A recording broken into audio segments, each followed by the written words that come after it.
Welcome in. You are speaking with the Meeple's champion, and we are here for day 7 of the countdown from the worst to the best. We started at 365. Today we're starting at number 65. We are getting into the top ranges, the games I truly, really love. Now, we're going to jump right into this list, and let's talk about what games we've got and see where these really rank. As we've gone so far, we've already discussed the games I didn't like, the games I'd be okay with playing but I don't want to choose, the games I'm excited to play but I'm unlikely to choose them first, to the games that I'm likely to choose this year to play at least one time or maybe even 2 times. Now we're trying to get into the games that likely are going to be a constant pick, at least eventually. We'll start at number 65 with Twilight Inscription. Twilight Inscription is a roll and write game that is from the people who made Twilight Imperium. Now, I really like that game. Twilight Inscription feels like a totally different game. It has the space feel, but it doesn't feel like it's Twilight. That being said, I really enjoyed this game. I played this 5-player as well as solo, and both of them were really good experiences.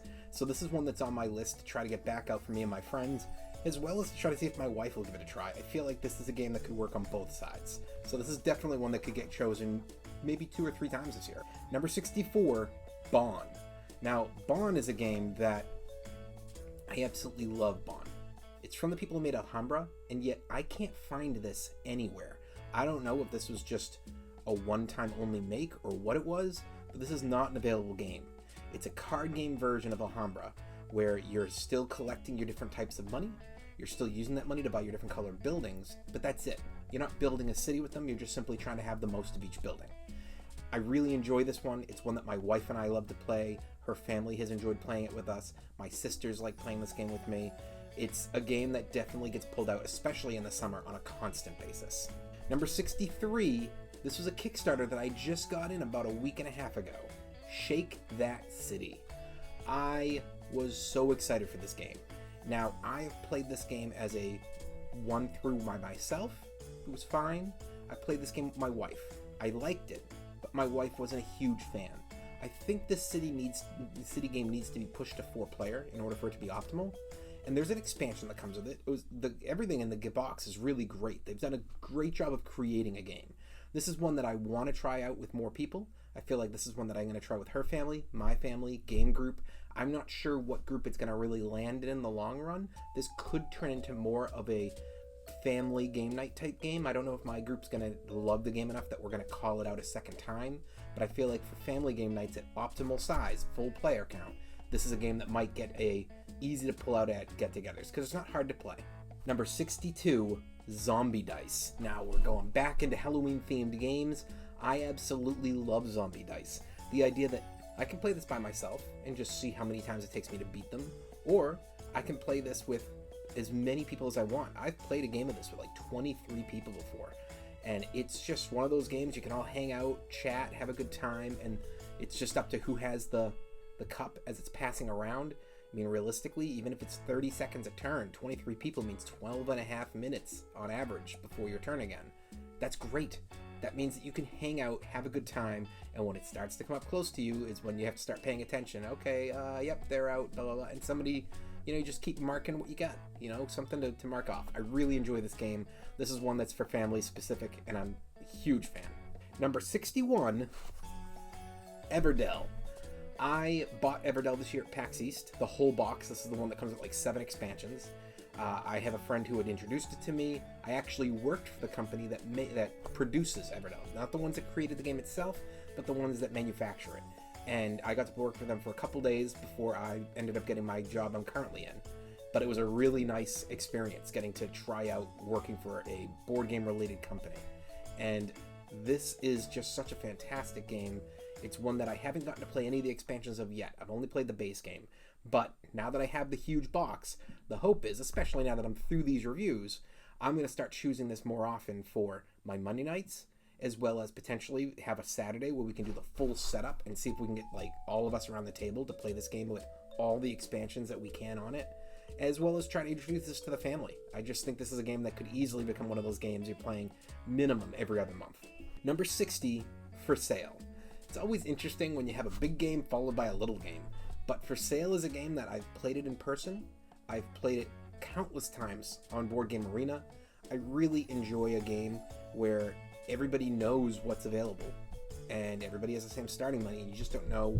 You have to really remember what everybody spent. You should technically have the ability to remember everybody's spend, but they had to hide their money amount. So if they keep spending, you have to kind of keep track of potentially 4 opponents.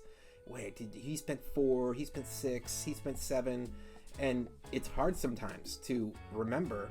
So then all of a sudden you finally get to the end of the round, and you're like, well, okay, I was able to get this card I wanted because I knew where their money was. But now they're like, well, now do you remember what cards they got? Because now you have to spend your winnings to go after the actual points. And depending on the order you do it, you could have the best cards in the game and still lose because you screw up and you spend them on the wrong rounds, and you end up getting not good results. It's a really fun game that I can just play any day, and I usually do. Number 59, Viscounts of the West Kingdom. Now, we've gone through a couple of the North Sea area games, but the West Kingdom is the better trilogy. It's a game that, for me, the Viscounts game, the idea of being on the outside of this board, doing a rondelle, trying to choose as to what part of the board you're landing on. Hey, are you rondelling below or above? Because they activate different cards, which activates different potential uses of your buildings or your meeples, or trying to get new cards. It's such a well-balanced game. I've yet to truly compete for the win, but I've enjoyed every play. Number 58, Paladins of the West Kingdom. So they're close. I do give Paladins the edge because the rondelle is a great effect, but I do think it takes away from the ability for me to just choose what I want to do right then. I like that in Paladins, everything's open, and that it's still the same concept of, well, you're really only choosing one of these areas, but you have a lot more control as to what you want to choose. And that, to me, is just enough of a factor to give this the edge out over it. But it's crazy to think. I mean, we're literally just inside the 60s, and we just had back-to-back 2 West Kingdom games. It's a great trilogy. It's one that I always enjoy playing. Number 57, Star Wars, the deck building game. This was a game I got at PAX East this year. It's a 2-player game.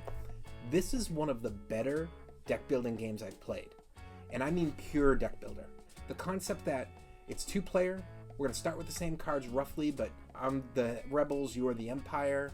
You choose, you have a starting planet, and then you get to choose. Whenever they defeat your planet, you have to pick which planet comes out next. And you only get 3 total planets. I love that concept. This game does a really good job of opening up the middle and saying, well, here's the Rebels, here's the Empire, here's the neutrals. Anybody can buy a neutral, but you only can buy your side. So if you're the Empire, you can buy the Empire characters, but that means that the Rebels are available for you to kill. So it has a shift in the number as to which number you care about on the card. And same for the Rebels. We can buy Rebels to join our army, comes into your deck, or destroy the Empire cards. I love that. They do a really good job here. I've only gotten to play it a couple times, but it's one that I really want to start pulling out. I want my wife to learn it, and I want to pull it out for Saturdays with my friends. Number 56, The Name of the Rose. I'm so happy this one still is high up on my list. I would have thought it would have made the top 50, but apparently it just missed it by a little bit here. But this is a game that I learned through my friends years ago. I love hidden roll. I love the idea that there's different rules, that you're shifting yourself. People don't know who you are, and then everybody sees the movement of the characters, and you're not sure who are you helping, who are you hurting. And the idea that slowly, out of the 6 potential characters you could be, there are 3 reveal stages where everybody gets to reveal a color they are not. And then the end of the game comes, and you've done all the things you can do for your points. You guys are where you are, but now you get to do the guessing on who you think everybody is. And every time somebody gets you, it's a minus of points. I love that. The idea that my effort to hide, not only can it prevent you from being able to attack me, and the reason you may say, well, I mean, if you're blue, of course they're going to attack the person at first if it's red. True. But there are characters that aren't in the game, so when the game ends, you remove them from the board. So you might be attacking red because they're in first. Red was never a person, and meanwhile, you're in second at blue, and right behind you is green, and green's keeping pace because they're like, okay, just keep up, just keep up. Then the end of the game comes, everybody gets to guess, and you know who red is. You're like, oh, well, or blue is. You're like, blue's been attacking the red the whole time. Clearly this is blue. And now you make your guesses, and all of a sudden blue gets a few hits and falls behind you, and nobody has a clue who you are, and nobody gets any points off you, and you shoot up to first. I love that idea. So for me, this is one of the games I absolutely adore.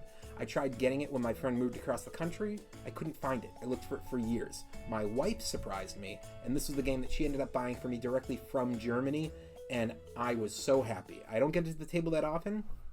It's a game that, to me, requires having the right group together. It's not, you don't have to be perfect, but you want a good group of people that are going to have fun together. Number 55, Viral. Viral is a game that has a little bit of deck building, has a little bit of area control, and has an interesting art/theme. I was a big fan of it. I ended up buying it after playing it a few times through my friend's copy. My sister's played it with me. She really enjoyed it. I haven't got my wife to play it yet, but I feel like she will love this game. It is definitely a game that has risen for me, and I wouldn't be shocked if once my wife gets to play, and if she likes it, this game could rise a little bit more. Number 54, Katan. How do you not rank Katan high up on your list? Katan was the game that brought me back into the board game realm. You know, back in the day, I played all the Monopolies and the Risks and the Saris, but I never thought of it as board gaming. And then during college, I got into Zombies and into Munchkin, and it was fun, but I didn't really think of it as gaming. And then I got introduced to Katan, and it opened up an all new world of what a board game could be. And that's where this obsession, passion, obsession, you pick which one, somewhere in that alphabetical range. That's where this kicked in. This is the game that started it all, and I can still enjoy this game. This is a game that I still play every time my wife's family comes. We get a game of Katan in. We bring it with us when we go to their place. My family, a few of them like it. We don't play it that often. My friends, nobody has an issue with it. We just don't pick it because we have bigger games we go for. But my wife and her family, this is an absolute mainstay for us. We have played this as a group together in the 40 or 50 time range, and I can't see this game not getting pulled to the table at least 2 or 3 times during a year when we have our trips together. Number 53, Stone Age. Now, Stone Age is an old game, but we didn't get to play it until we had to go onto Board Game Arena as a result of the pandemic. And when we did, we were like, oh, Stone Age, we've always heard about this. This is like the original worker placement. So we started playing. Now, 2 of my friends and me were the ones that were always there every Monday, and this was like our game. We probably logged as a group together 50, 60, maybe 70 plays in that like year and a half run. We played this a lot. And then other people would join in occasionally. Well, when we came out of the pandemic, and right around the time that I was starting this channel off, I had come into a little bit of some poker winnings, and I went to a store to pick out some games, and I have a combination of I had money to spend, and I found this game, which was rare in itself, and it was cheap. Usually you found this game for $70. I found it for like 40, 45-ish, and I was like, well, this is the perfect combination. I picked the game up, we've played it since, and it's just as much fun in person. This is definitely one we're going to be picking at least once or twice a year in the group, and it's one that I really want to teach my wife. I just haven't had an opportunity because 2-player isn't the way to play this. You need to play this at 4. Number 52, Ticket to Ride Europe. Now, Ticket to Ride Europe gets above Ticket to Ride because it brings in some extra aspects. It makes the game a little bit more complicated. I love Ticket to Ride. Ticket to Ride Europe I do not own yet, but it's on my list of consideration. I think I want to bring this in because I feel like I will play it with my wife's family. I'll play it with my family, and that will enjoy it, and it's at its level, it may be one worthy of bringing into my Monday night games on occasion. That being said, I don't want to bring it into my collection till I'm really ready to start playing, and that's not going to be until we've got another year or 2 of my regular Ticket to Ride. We've only had introduced it to my wife's family about 2 Christmases ago, so it's only been about a year and a half. And to me, they still have plenty of plays in that before they need to move up to a more complicated version. Number 51, Citadels. It's just outside the top 50. Citadels is a game that I had never heard of, that a friend of mine came over for, I don't remember if it was a holiday or my birthday, but they gifted it to me. And I was like, oh, thank you so much. And I had no idea what it was. And it just sat in my closet, unplayed. And then one week, my wife and I were hanging out, and I was like, I want to play a game. And I opened up the closet, and I was like, you know, we got that Citadels game. I guess we could try it. And she was like, yeah, sure, let's pull it out. And it was great. And we were like, oh, this is a good game. We ended up playing it a bunch. It became a game I played with this side group of friends, with my wife's family. Me and my wife would play it. Popular game for a while for us. Now, it's fallen a little off, but again, a lot of games that fall off for us, it's not because we dislike the game, it's because a bunch of new games have come in, or gameplay in general has reduced. My wife and I, for instance, we've gone through some highs and lows. When we first met, we first got married, and we were living together in our apartment, we had a 3-year run in that apartment, and we were playing games on a weekly basis, if not a couple times a week. When we bought our house and moved out and started living here, that first year, we roughly maintained it, maybe a little bit less. Then we had my daughter, and my wife went back to school for her master's. So it was this weird thing where she got pregnant, we're hanging out together, pandemic begins, gameplay went skyrocketing. We were playing constantly. Then the instant that we hit the point where it was about to start her degree, we had the kiddo, it just dropped off. We probably didn't play a game for a year and a half. Like maybe we played like 10 games. It was just not gameplay time. Since having come out of that, we make effort for group plays. So my sister and her boyfriend will come over every like 6 weeks and we'll do a big Saturday together, or once in a while we'll play like a small game together, but we haven't gotten back into that regularity of a weekly play. I'd love that to come back, but you can't push that kind of thing. You don't want to force people to play games with you. You want to play it because it's just everybody wants to play. They're in the mood to relax together and play a game. So I'm hoping that comes back in soon, and when it does, Citadels is one of those games that will easily be a fluidly back to play game. Number 50, Cthulhu Wars. Whew. Cthulhu Wars was a game that I regretted not owning for a long time. When I was first going through Kickstarters, I had a couple games early on that were just too much money and that I chose not to invest in. Cthulhu Wars was one of the ones that I made a mistake on because I didn't understand how Kickstarter ran. So I didn't understand the concept of what it meant when they said, oh, well, we've got goals to get to and it's going to unlock stuff, or we've got early bird pledges, or things like that. Cthulhu Wars had a situation that had I invested the day I logged in, which when I went in and I saw the game initially, it was like either day 1 or day 2. It was like maybe $150 to pledge, which was a lot of money to me. However, I started, didn't really think about it, and when I returned in on like day 30 when it was about to finish, the game had made an insane amount of money. I don't know how many million, but I want to say 3 or 4 million. The game had now unlocked boatloads of additionals, and now the basic pledge was $350. Had I known how it worked and I'd taken the risk and just put down the pledge on day 1, worst case, I get to day 30, and if I just didn't want to spend that much money, I could have canceled, which is not a normal thing I do. I have only canceled out of pledges probably 3 times ever, and 2 of those times was I pledged and I canceled within 24 hours because I realized I don't have the money for this right now.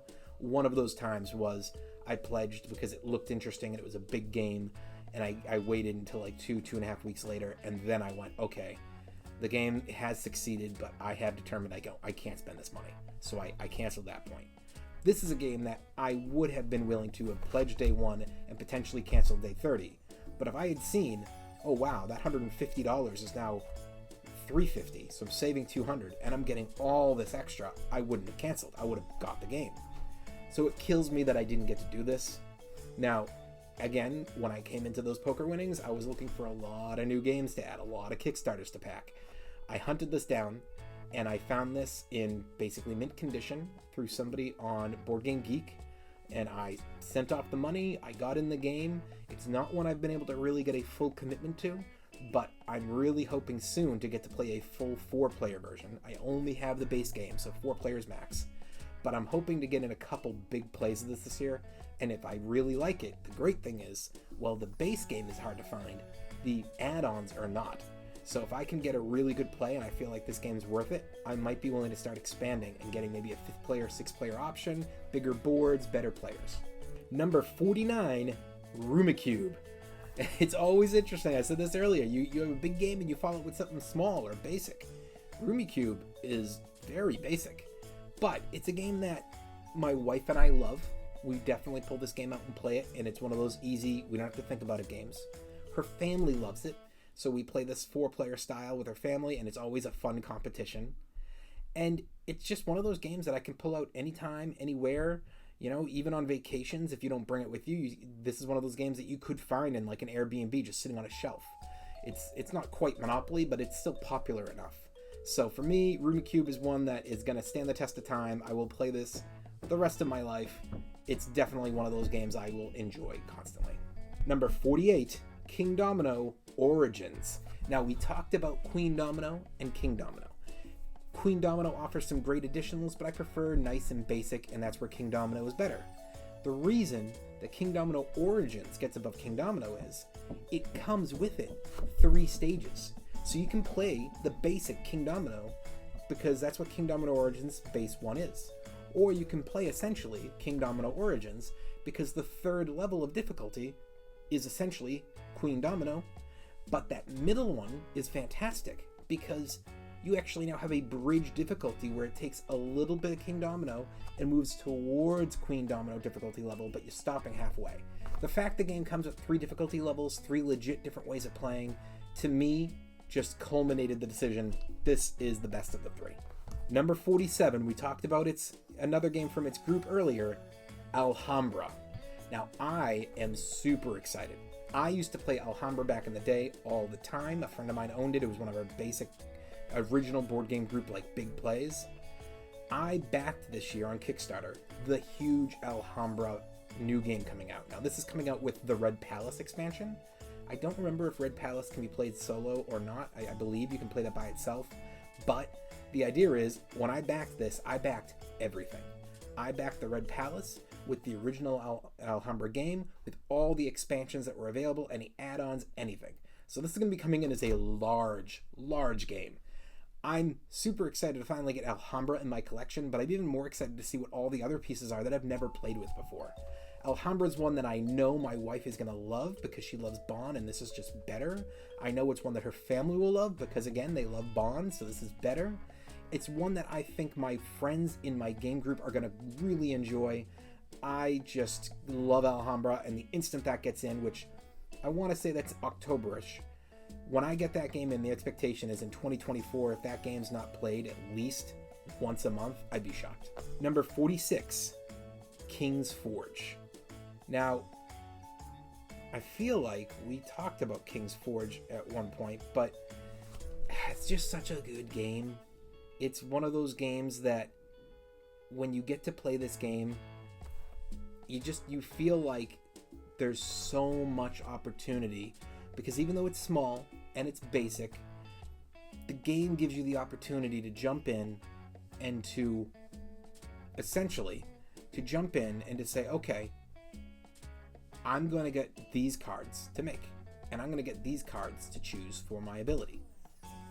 But every time you play, there's a little bit of a shift of which ones they are, which means you're constantly having a shift in where exactly the game feels. So you could play this game a dozen times in a row and it could feel like a dozen different games. And to me, that's a huge advantage to the game. Number 45, Astral. Now, Astral is a game that, this was a one-time play for me, but it was a very fun one-time play. Me and a friend were playing. He had brought it over on one of our Saturdays. You kind of line the cards up in the middle. You're playing through, trying to add to your side as you're going. You have these groupings, and you have to jump forward in the groupings and choose what you're grabbing. And you can grab all of its grouping. And by doing this, you're trying to complete different combinations. It was surprisingly fun. I didn't think I was going to have as much fun as I did, but it was a very good game. It's one that I think is a Saturday-specific game, but I also think my wife will love it. And if I can get this in on the once every 3 to 4 months Saturday games and have it as an option for a quick play on any night of the week, once my wife gets back into playing at least 2-3 times a month, this is one of those games that could be in the rotation for 2 or 3 times a month. Number 44, Invictus, a team deck building game. So Invictus is the Greek gods, but futuristic, so they've got updated like armor and weapons. This was a fantastic game for, alright, it's 2 versus 2, or it's 3 versus 3, whatever you're playing it as, and you literally fight it out and you're killing somebody off. You're constantly updating your weapons or your shields or whatever it may be. It's a deck building game, but it's a fighting game, and to me that's a pretty nice combo. It was one of the games that a friend of mine owns that none of us thought we never had heard of it. I don't think we all thought we would hate it, but he has a hit or miss type ratio, and this was a hit. Everybody really enjoyed this game. It's one I would love to get back to the table soon. Number 43, Empire's End. Now, this is another one of my Kickstarters, and this one I've actually not gotten to actually play yet. This one is high up because I backed it.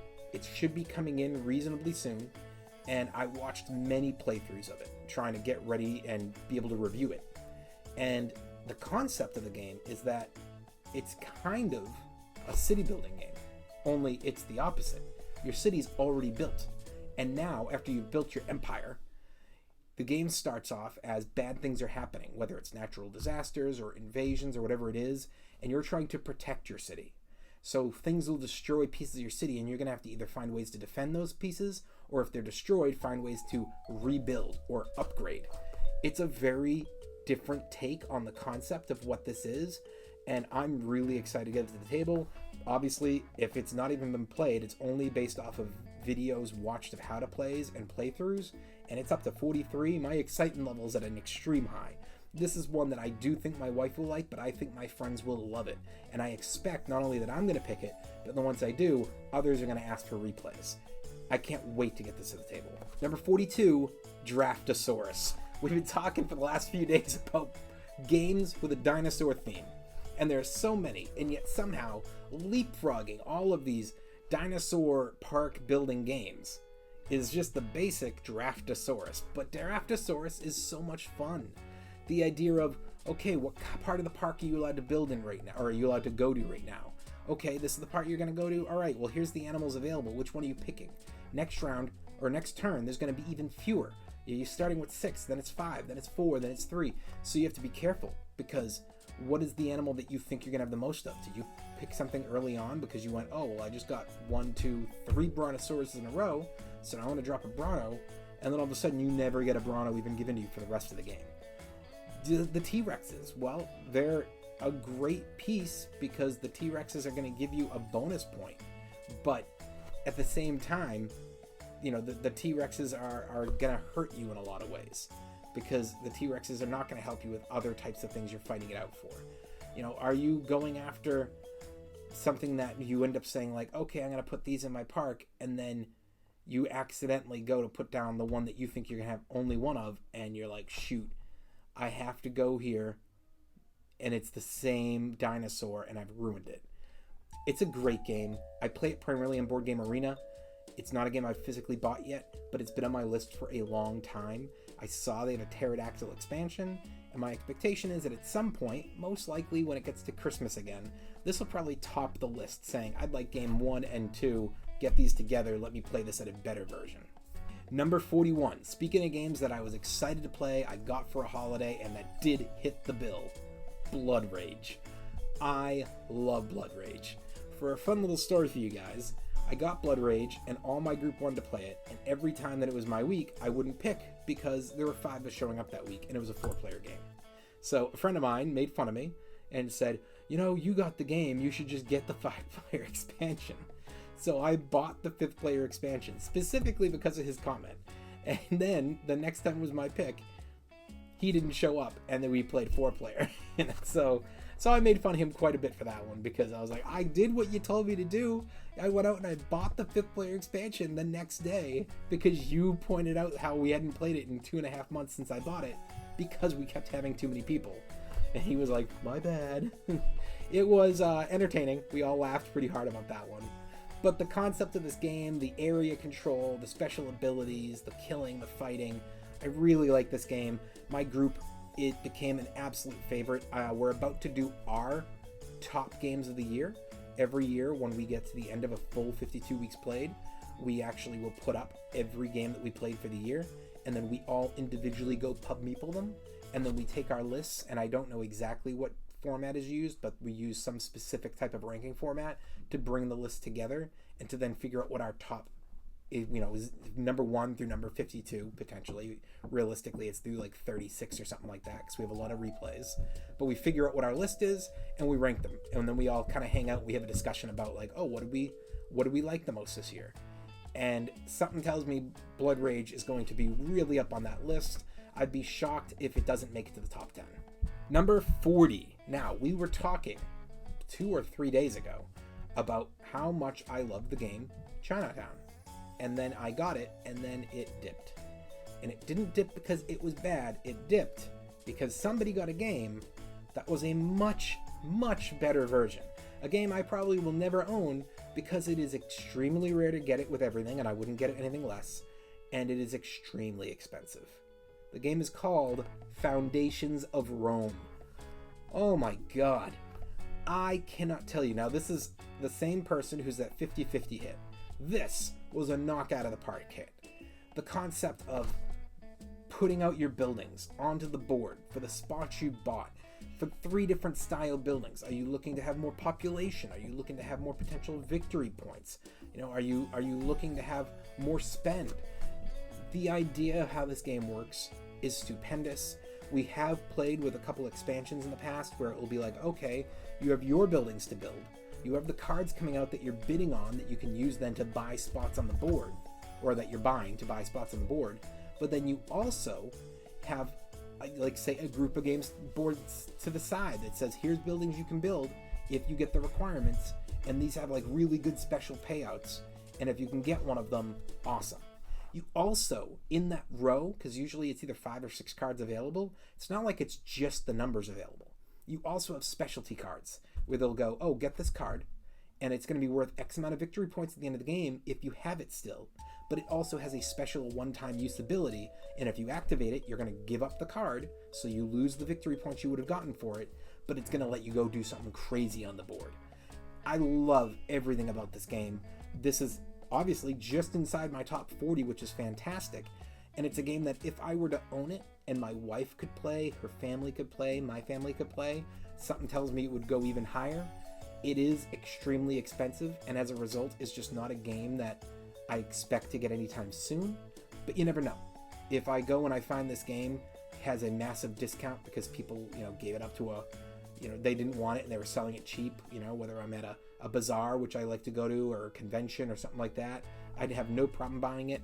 And if I ran into myself having a little extra money again, and this was one of the possible buys, I would consider it. Number 39. Now, this is a bit of a fall. This was at one point for many years my 2 or 3 on a constant basis, and yet all the way to 39, Clank in Space, a deck building game. I still love Clank. Clank in Space is still a fantastic game. I love the theme. I think it's different enough to be worth buying compared to Clank. They're different games. They play differently enough. Their decks are so different in the way they run.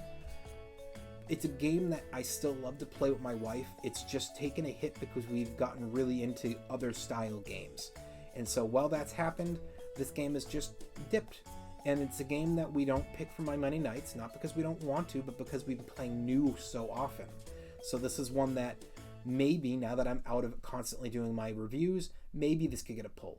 But I got so many new games coming in from Kickstarter. I got so many games that I have already listed for you that I want to replay. The likelihood is this is a game I'm going to play with my wife. We had other people who used to enjoy playing it with us. That was my sister and her boyfriend. We just did Clank Legacy together, and we played it many times. So Clank in general has taken a dip for the group because we're trying other games while we take a little bit of a Clank relief. We played this probably Clank Legacy at 6 different occasions for like 4 to 6 hour days. So we're taking a little bit of relax from the Clank world.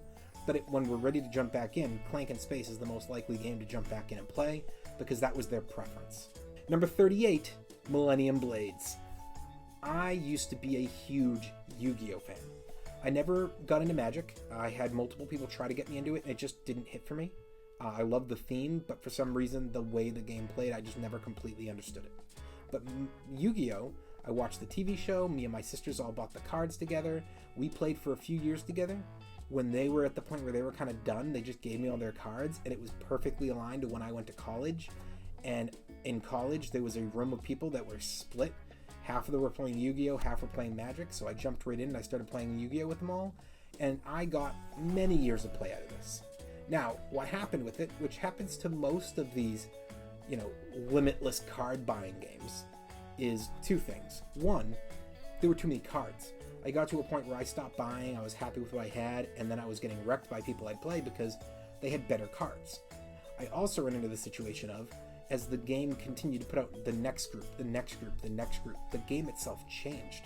And so that original first 3 things and cards that I had bought through, not only could they not really compete, they weren't really the game anymore. The game had changed to a different way that it kind of played. So I was disappointed because I really liked Yu-Gi-Oh! Millennium Blades brought in the opportunity of, here's the game. You're not just playing this game against each other. You're actually playing stages, and it's all timed out. And they'll be like, you're going to be in the buying stage right now. And then we're going to have the opportunity for trading. And then you're going to be going not only for the ability to make a deck and go in and compete against each other, but you're also trying to, as you're doing this, out of your collection, set cards aside because you're trying to complete sets and try to have rarity cards. And so you might be going in for all this idea and be like, okay, here's the group of cards I'm going to be submitting because I've completed this rare grouping, and therefore it's worth so much money, and I'll get the money back. Okay, now here's the group of cards I kept during that 15 minutes that I was trying to put everything together to go compete with. Now we play. Now based on placement, we figure out, okay, where did you come in placement? What prize money do you get? It's a really interesting game where you're going to go through this 3 times. You're going to go into the market, you're going to trade, you're trying to get your cards distributed to your board, to your hand, to your rarities. You're then going to go in, you're going to fight it out, back into the trading phase, back into the buying phase, do it again, back into the trading, back into the buying, then do one final battle, and then figure out how much money you have and see who did the best job. And for me, this game really replicated everything I wanted out of Yu-Gi-Oh! So this is a game that I do not own. A friend of mine owns it. He keeps getting all the expansions. We've played it 3 or 4 times. I need to get this back to the table again.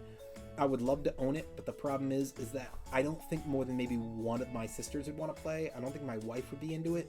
I don't think this hits for them. Maybe my sister's boyfriend would also enjoy it. He probably would be into this, but just not enough to commit to a game that really is worth a lot of money. However, the game is worth its money if you have a group that you can play with. Number 37, Jaipur.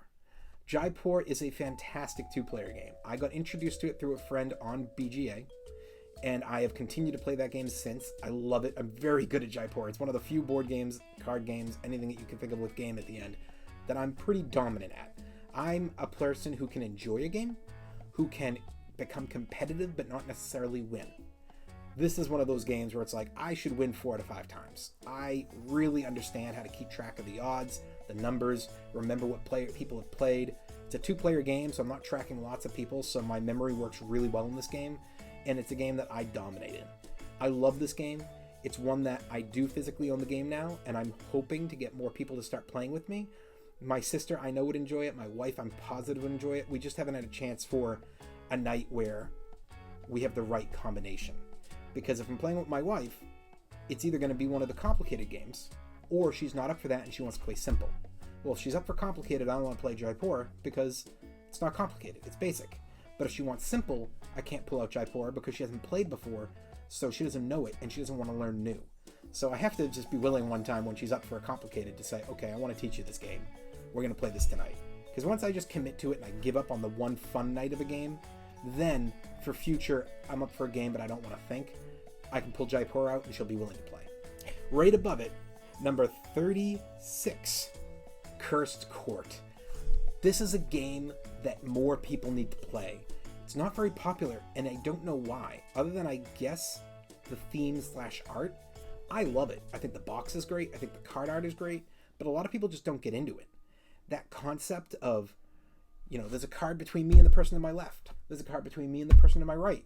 I know this one and you know that one. I know this one, you know that one. They have a player over there, so they each have a card between them. So you all have, out of 4 hidden cards, everybody has 2 cards of knowledge and shares that knowledge with one other person for one of those cards. Then there's cards on the board. So you have the game start and they'll be like, okay, we've put out 3 cards.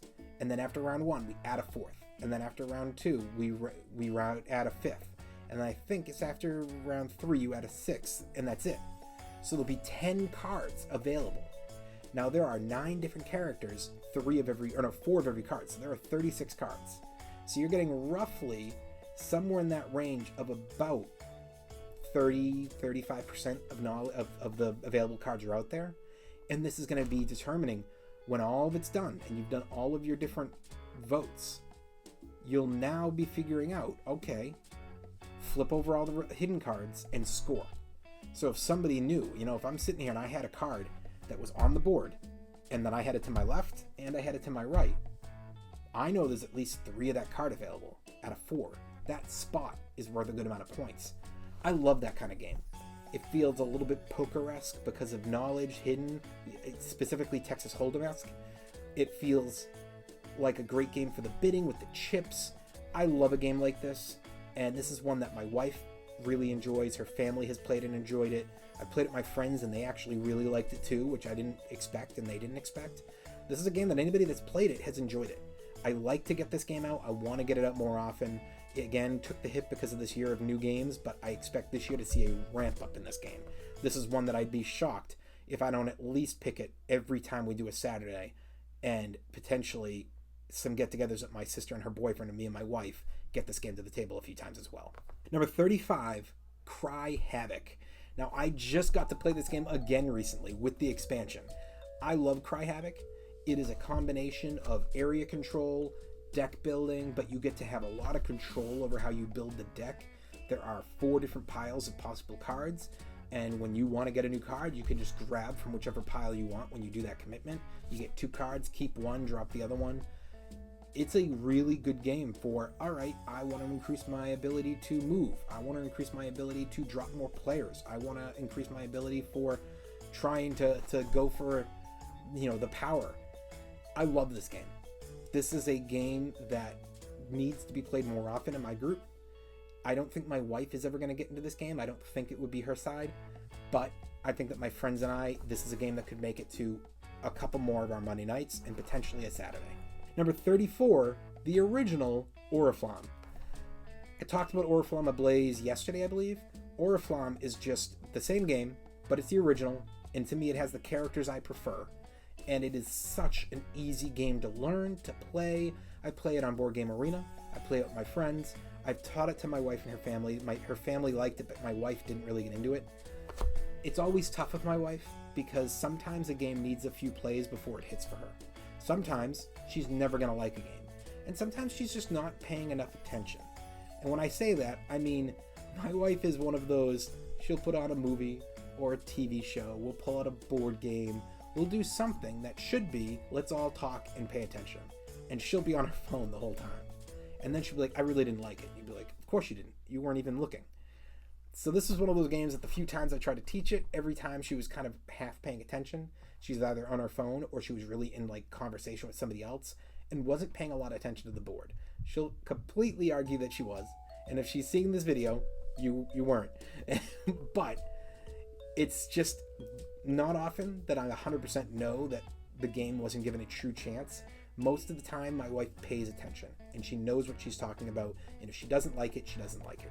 This is one of the few games that I 100% know she didn't give it a true chance and she needs to try it again because I think she should like this game.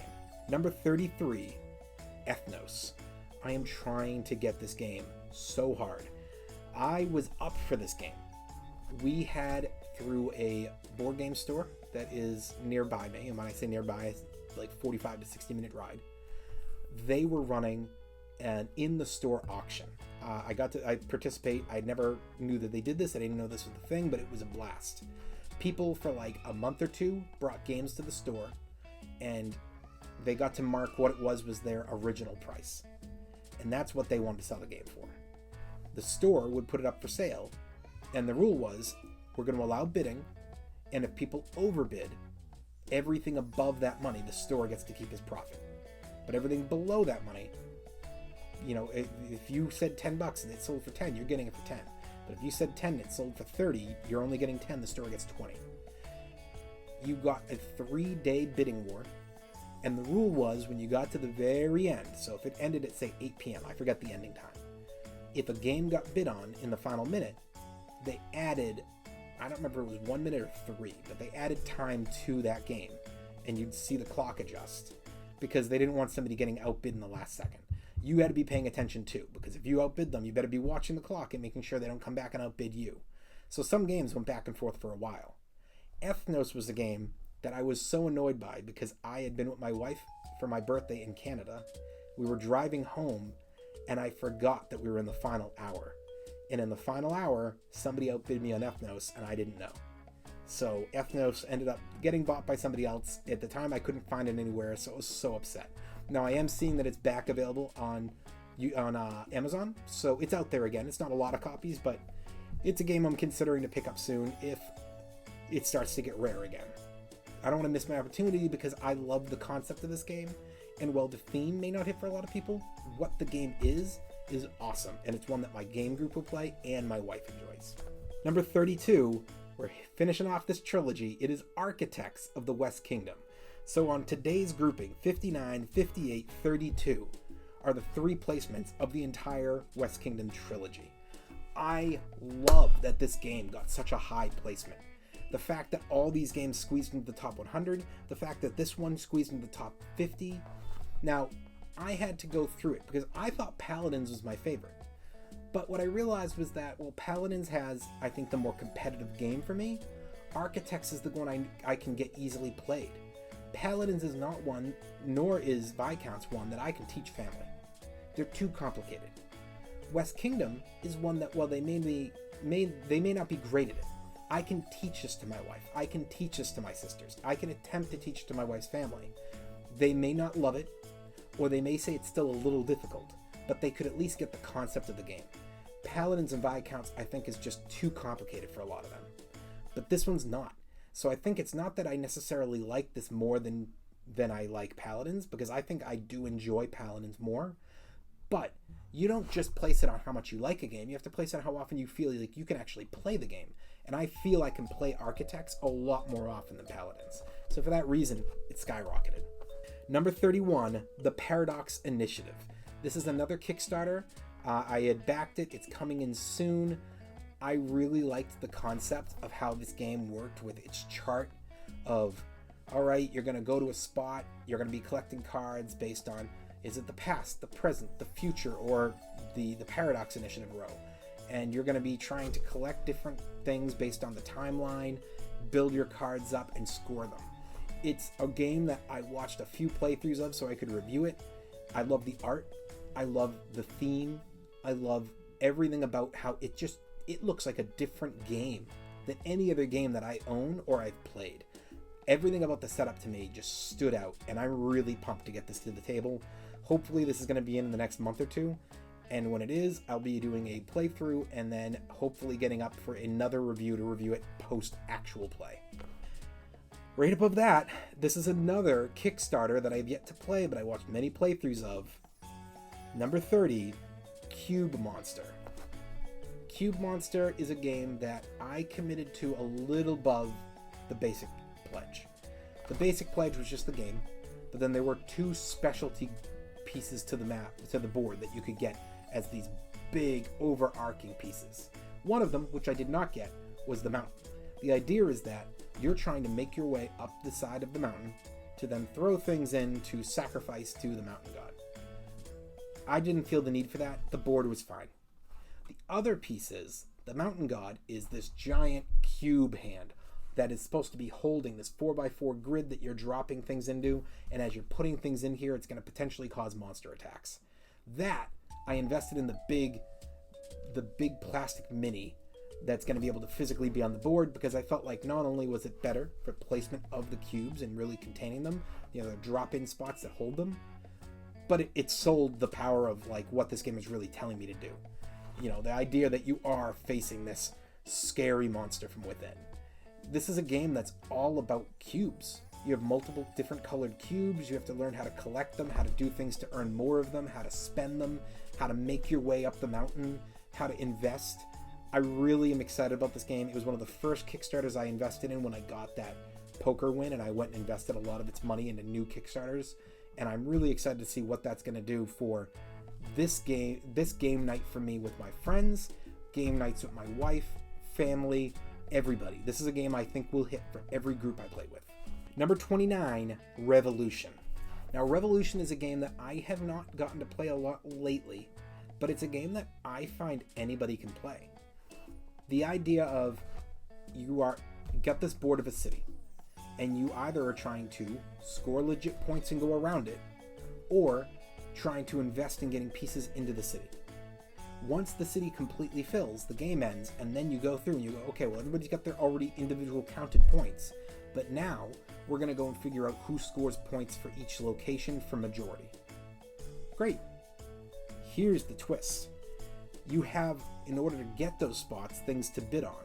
You have a player board to block it out, and on your first turn, you're going to get 3 pieces of gold, you're going to get a piece of blackmail, and you're going to get a fist representing that you're threatening somebody with bodily harm. You then have spots on the board. You can bid anywhere with gold.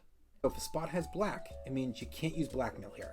That is a spot that has no ability to be threatened by blackmail. If a spot has red, you can't use your bodily harm there. You're not allowed to threaten anybody. But that makes an interesting dynamic. So you're going to go through, and then you can put things together. So you might say, I really want this spot. It's the only spot that matters. It's brown, so you can use anything here. So I'm going to drop everything I have. And the way it would go is you always look at the spots, and you first go, okay, does anybody have any bodily harm? Yes? You have it? You don't? Okay, you win. Oh, okay, you both have it? Does anybody have any blackmail? You have it? You don't? You win. Well, you both have it? Okay, does anybody have any gold? Now, of course, it's based on the number. So if you so happen to have 2 threats of the force with your body, with the punching, and the other one has 1, then you already win. But in the case of a tie, you go to the next, and then you go to the next, and if it's tied all the way through, nobody gets it. You play this until everything in the center fills, and when the final spot fills, you then score. I love this game. This is a game that I have 5 sisters. Of my 5 sisters, one of them is not a very big board game fan. It's hard to get her to play a game. This is the only game that she gets excited to play. So this is a game that all my family likes, that all my wife's family likes, that my friends like. That's a rarity. Like, to legitimately say that it's across the board, everybody enjoys this game, that's just not a norm. So I really like this game for that reason, and this is a game that is always getting chosen. Number 28, Scythe. Woo! I love Scythe. Scythe is a game that I do not own it.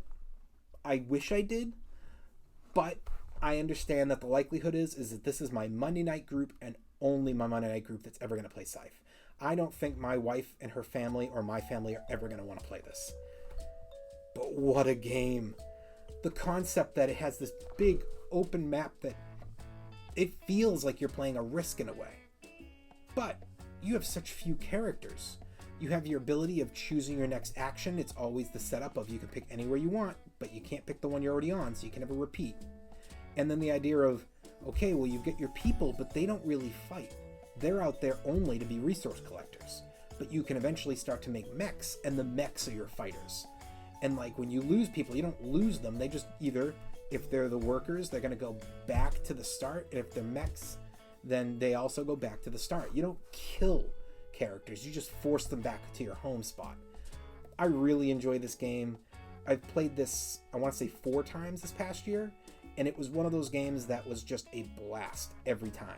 Now, my one victory was a landslide victory. It was a 3-player game, and I had both players combined doubled. However, we were all shocked by how easily I destroyed everybody, and then we looked it up and found out that of the insane amount of combinations you can have in this game, of the 2 pieces that go together to make your character, I had one of the 2 that were not allowed. So we were like, oh, that's probably why it's not allowed, because that was not fair. It wasn't even a game. That being said, it was still a blast, and we all still kind of ranked it as an official win, because we're like, well, we played it through. It was our screw-up. Nobody thought to look it up. It's a great game. It's one that I want to play more often, and we expect to commit at some point. If we do 4 Saturdays this year, the expectation is at least one of the Saturdays we'd probably try to make it a Scythe day and see if we could commit to like 2 or 3 of these games in a row. Number 27, Raiders of the North Sea.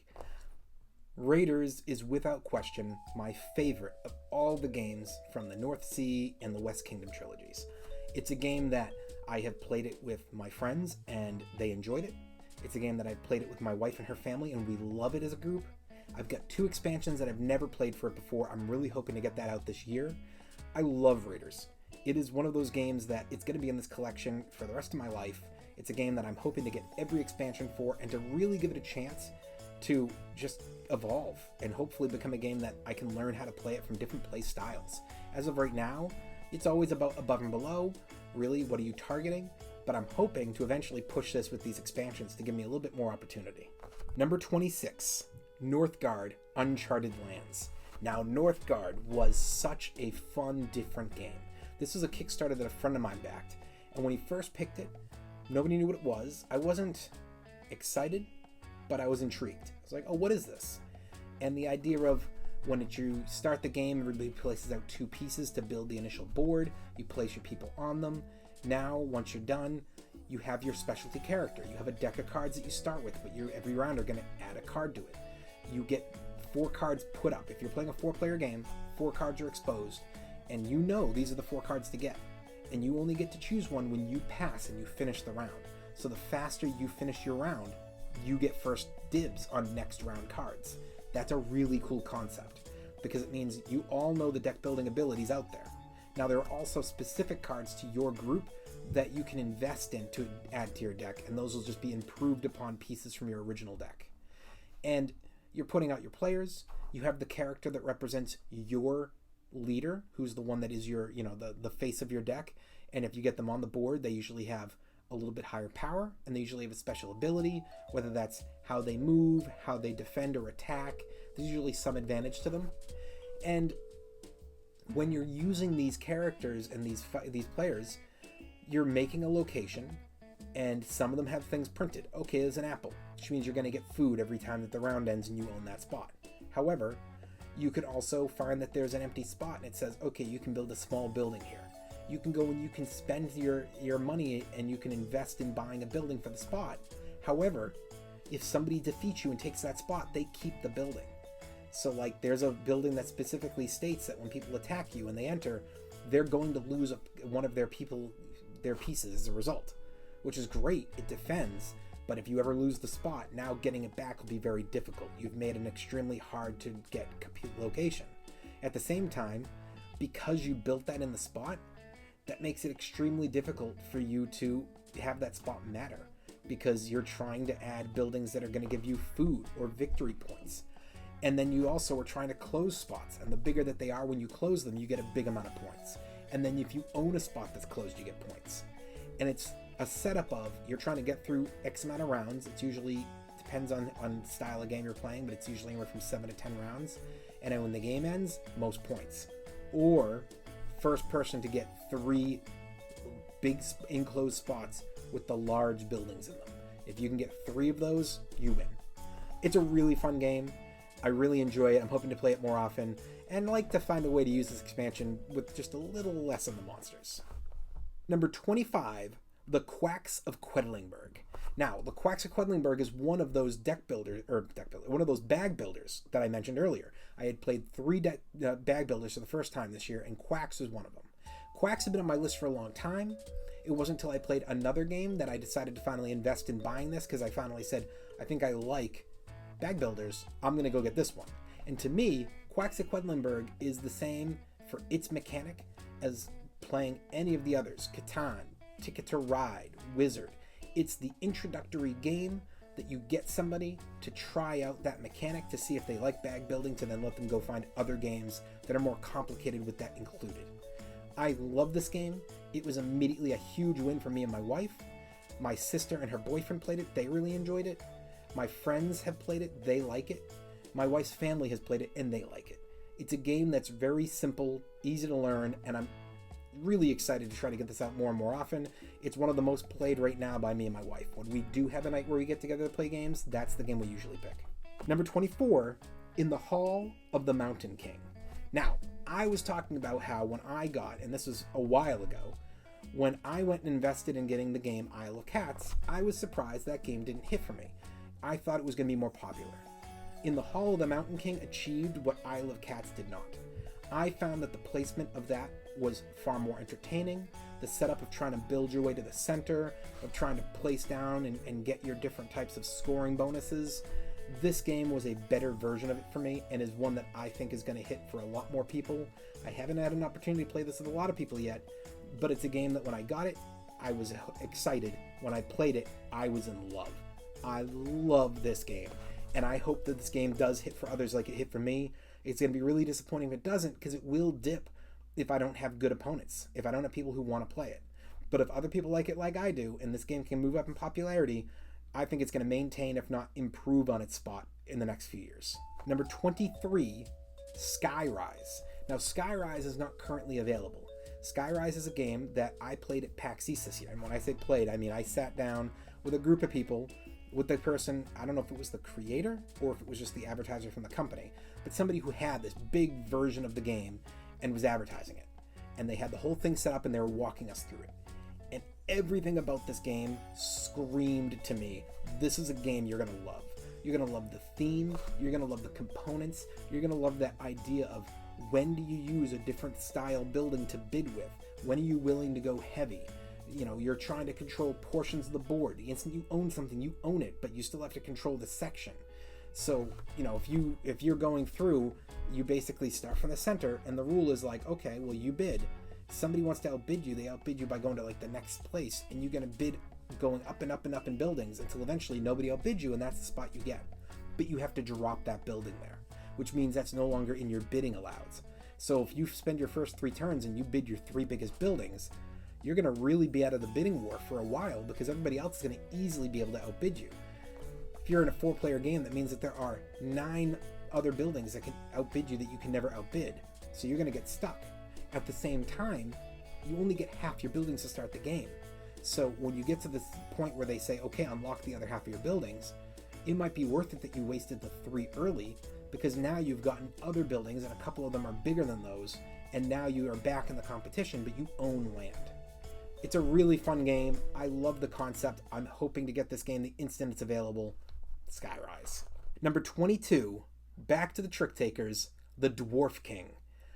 I love the Dwarf King. I'm a big trick-taking fan. The Dwarf King took trick-taking to me into a totally different section. First of all, there are 3 different types of decks you can invest in. Then, when you deal out your initial hands of cards, everybody has to announce if they have the 5s. So you'll basically go around and be like, okay, who has the 5 of this? All right, you are going to be the first player. Who has the 5 of this? You're going to decide which one of our objectives we're going for. You have a stack of 20 objectives, each one with 2 possible choices. You flip the top one, and whoever has like the blue 5 is going to be the person who gets to choose who gets to go first, like which one of those are going to count. So it might be like, okay, you want to win 4 tricks, or it might be you don't want to win 4 tricks. And now you're playing the round out and you're trying to complete this. On top of that, there's a specialty card that gets dealt in, and there are bonus cards within yours. So as you're playing, even though whatever the objective is might give you X amount of points, you also have other things that are going to mess with those points. You're going to play it through, you finish the round out, and when you're done, you're going to get points based on whatever the different objectives and point cards are that have been added. And then after you're done with all of that, you go to the next round and you play again. I believe you play in this game 7 rounds, maybe it's 6. And at the end of all of it, you count up your points. I've had games of this where the winner won with like 3 points and a boatload of people were in the negatives. I've had games of this where, you know, the last place had 30 points and first place was like 60. I've had games of this where it was literally the extreme. It was like, you're negative 10 and I'm positive 25. You never know. The game fluctuates. There's 20 different options with double the opportunities. That means there's 40 possible options for the scoring of the round. But then you've also got like 6 different bonus cards in the game. So you have to multiply that in there, and all of a sudden it becomes, okay, well now you're looking at 240 different combinations. And then there's the actual shuffling of the cards. This game never ever feels the same. It's constantly feeling like it's a different game to me, and that makes this game just one of those I will play forever. Number 21, and I'm a little surprised it didn't even make top 20. Chess. I love chess. I've talked about it before. This is the only game that has consistently been played by me my entire life. This is the first board game I learned. I learned chess when I was about 5 years old. I don't remember if I said this when I did the review, but I learned chess because my dad played chess. According to him, his next door neighbor growing up was one of the announcers for like the Worldwide Chess Association. So the guy knew chess and he taught my dad. Well, I wanted to learn chess, but my dad didn't want to invest in buying a chessboard unless he knew I was serious. So he made me play with army men. So I had a checkers board and I played chess with army men, and my dad realized I was serious, so he bought me a board. So I played chess with my dad for years, and I don't think I beat him for almost 7 years. And then when I hit 12, I finally would occasionally beat my dad. By the time I was 14, I don't know if I've lost to my dad more than twice since that age. I went to high school. I walked in, I beat the president day one of the chess club. They named me president in my sophomore year. I was the reason that we got our school to start competing in the States. I represented as the #1 representative for the team. We went in and we played for 3 years. I did okay. I wasn't the best chess player, but in the States as the #1 position, I think I went 4-4, which when you're talking about you had 8 opponents and you went 4-4 against those opponents that were supposed to be representing as the best in their schools, you feel good. You're like, oh, I wasn't the worst. I actually competed with the best across the state, and I was mediocre. So I'll take it. And I then went to college. Friends of mine had a dorm that threw this huge chess tournament, and they wanted people to play in it. So me and another friend who had never faced, but we both had heard the other one was good, both played the tournament. We ended up being on the outsides, and we ended up meeting in the finals, and I beat him there, and I ended up taking down my chess tournament in college. And then it kind of went silent for a few years, and then when I met my wife and I met her dad, we found out we both liked chess. We actually found that out in Santorini. They had a chessboard, and we pulled it out, and we found out he was good at chess too. We started facing, and now that's become my competition, is whenever my father-in-law and I are on vacations together, we play chess. He's a very good player. I tend to win, I would say 2, if not 3-1 in our games setup, but he makes it a great game. So I love chess. I'm happy it's so high on my list still. It's a game I'll play my whole life. Number 20, All-Star Draft. Such a good game. This was a game my friends were blown away from because my friend who picks games that are 50-50 picked it, and everybody else didn't hate it, but they didn't like the game. They were just like, it was fine. And I loved it. And when we did our first year back in person of ranking our games, this game ended up being like number 22 or 23. And they were like, man, this was pretty high up. Maybe it was higher. It might have been more like 12 or 13. They were like, how is this so high up on the list? And they look at the list and they're like, Justin, you ranked it as your second favorite of the year. I was like, yeah, I did. I love that game because it's poker-esque. You're playing a game where you're adding in the ability to have to add to your team, invest in how you're going to play, try to predict how others are going to play, and prep your team for when you get to the playoffs. And the playoffs are what really matter. And if you can get to the playoffs and you can correctly just not be the worst team, you keep advancing. So you have to realize how to properly position yourself to keep improving upon your team. It's a really fun game. I greatly enjoy it. All-Star Draft. Number 19, Res Arcana. Res Arcana is a game that we played on Board Game Arena, and we played that a lot. It was probably right behind Stone Age for our most played there. The difference is, well, I own both that and Stone Age in person now. Res Arcana has gotten a lot more plays in person. I played this with my sister. I played this with my friends in person. I got the expansions. I really enjoy this game. I've been told it uses the Magic game for its mechanics, which used to annoy me for trying to learn Magic, which is why I never got into it. But unlike Magic, which was this endless supply of cards, essentially, Res Arcana, you're only getting 8 cards for the game. So you're not getting overwhelmed. You draft twice, you get 8 cards, that's your deck, and now you just play it out. I love that. It makes it so it's a game that has lots of possibilities, but every time you play, it's a limited amount of what you have to know. And that makes this game so much more fun for me. Number 18. This is another one from this group. This is a game that I really enjoyed. I played it with my wife, my sister, and her boyfriend this year. We talked about it earlier. Clank Legacy. I finished out the entire campaign. I ended up losing to my wife just barely. We weren't sure. We didn't know how this game was going to actually score at the end. But we paid attention, and when we got to the end of the game, we found out that there were lots of ways to score, and that I had snagged a couple of these weird ways to score that I didn't know were ways to score. I didn't know that having 0 points mattered, but apparently it does a lot, as there's only like 5 points to be grabbed, and that's one of them. So I got these weird points there I was competing. But it was a really fun game. I loved the idea of managing it. I'm really excited because Clank Legacy 2 was announced, and I know we're going to pick this up and try it out as a group as well. Number 17, Battle Lore 2nd Edition. I invested in everything for Battle Lore. I had been watching the Dice Tower, and I saw that Roy Canada was a huge Battle Lore fan. And after I had realized every time that I had played a game that was on his list that I loved them, I started investing in buying games from his list. Battle Lore is one that I took a shot on, and when I did, I didn't realize how rare the game was. The base game was easy to get, but anything additional was hard. So I bought the game, I played it, I loved it. And then I went to go buy expansions and realized you can't buy expansions for this anymore. So I had to hunt them down. And I literally got everything. I got the zombie expansion. I got the second for each of the 3 groups for theirs. I got the third for each of the groups. I got the troll. I got the dragon. I got everything. Such a great game. I love playing this with my sister. My wife has played it with me. It's a game I really need to get out more often, but I love it. And the last game for today, number 16. This is a game I have yet to play. I was on my reviews because it was a Kickstarter I backed, and I cannot wait to get it in. It's going to be in hopefully around September. King's Trick Takers. Now, this is a trick-taking game that's all about a group of different cards that you're collecting. You have to draft every round to figure out what cards are being brought in. When you do, going into the next round, you can't redraft cards that you owned priorly. So you're just constantly shifting it around, and you're trying to win out your rounds and get points. This game looks amazing.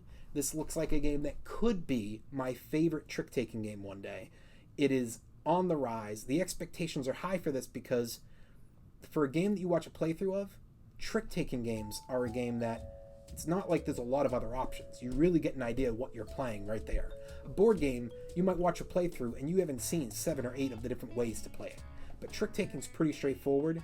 And I saw all the possibilities, and I said, this is going to be, without question, one of my favorite games. So I'm really excited for this game, and I'm pumped that it got it so high on the list because it's coming in soon. Well, that was number 65 through 16. We are almost done. We have one more day to go through our top 15 games. Whether these are games of passion or games of expectation, these are the top 15. They're coming in tomorrow. You have been speaking with the Meeple's champion. And until next time, I'll talk to you tomorrow.